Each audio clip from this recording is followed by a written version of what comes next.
We already know that sentences must contain a clause, and that a clause contains a subject and a verb. Let's now learn about relative clauses.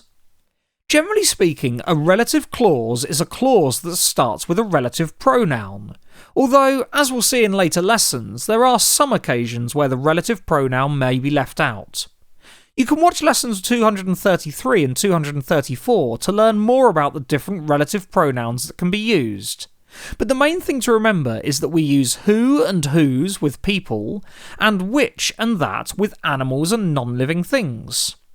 So now we've reminded ourselves of what relative pronouns are, let's dig a little deeper with relative clauses. A relative clause is used to add extra information about a noun or to clarify a noun. Take the relative pronoun which.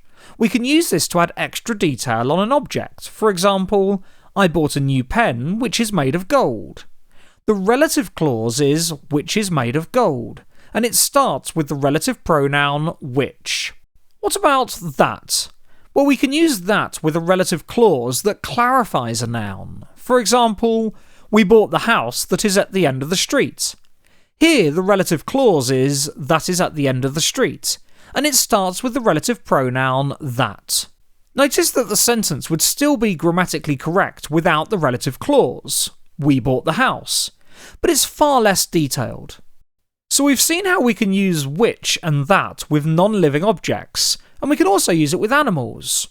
When adding detail to people or when clarifying which person we're referring to, we must use the relative pronouns who and whose. For example, I like the boy who plays football. The relative clause is who plays football, and it starts with the relative pronoun who.